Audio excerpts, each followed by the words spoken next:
আজকে বানালাম ডাল বাটার ঝামেলা ছাড়াই মুচমুচে ডালের পেঁয়াজু। খেতে ভীষণই সুন্দর হয়। তার জন্য এখানে আমি ডাল ভিজিয়ে রেখেছিলাম। এখানে আমি 1 কাপের মতো মসুর ডাল আর 1 কাপ মুগ ডাল, দুটো ডাল একসাথে ধুয়ে নিয়ে 3-4 ঘন্টা আগে ভিজিয়ে রেখেছিলাম। ডালগুলো ভালো মতো ভিজে গেছে।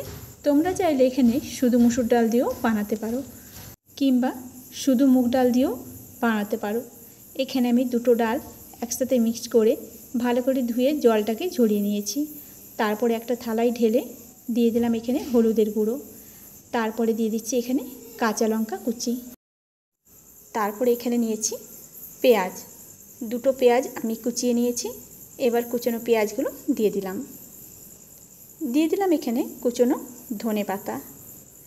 ভীষণই সুন্দর হয় আর বানাতে একদমই সময় লাগে না, খুব তাড়াতাড়ি বানানো হয়ে যায়।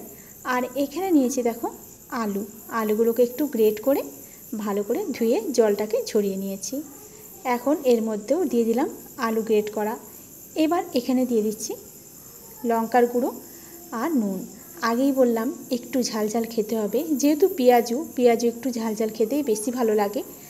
এবার আমি ভালো মতো করে মেখে নেব ডাল বাটার সাথে সমস্ত উপকরণ হাত দিয়ে একটু ভালো মতো এইভাবে করে মেখে নিচ্ছি। কিছুক্ষণ মেখে নেওয়ার পরে এখানে আমি দিয়ে দিলাম কর্নফ্লাওয়ার। এখানে আমি 4 চামচের মতো কর্নফ্লাওয়ার দিয়ে দিয়েছি। এবার আবারও ভালো করে মিশিয়ে নিতে হবে। যেহেতু ডালের পরিমাণটা একটু বেশি, তাই এখানে কর্নফ্লাওয়ার একটু বেশি দিলাম।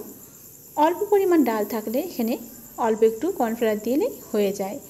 এবার ভালো মতো করে একটু মিশিয়ে নিয়ে এরপর দিয়ে দিচ্ছি এখানে আটা। এখানে তোমরা চাইলে বেসন দিতে পারো, তবে এখানে আমি গমের আটা দিয়েছি। ভালো মতো করে এভাবে মেখে নিলাম। অন্যদিকে গ্যাসের চুলায় সাদা তেল বসিয়ে দিয়েছিলাম গরম করার জন্য। তেলটা একটু গরম হয়ে গেছে।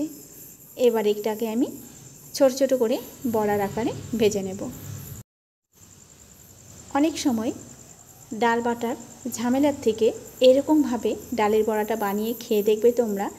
আশা করছি তোমাদেরও ভালো লাগবে। আর ভীষণই মুচমুচে হয়, যেহেতু ডালগুলো গোটা গোটা থাকে। এতে করে বড়াটা ভাজার পরে ডালগুলো ভীষণই মুচমুচে হয়ে যায়। আর চা কিংবা সস দুটোর সাথেই তোমরা খেতে পারো। এবার দেখো উল্টে পাল্টে ভালো করে লাল লাল করে ভেজে নেব।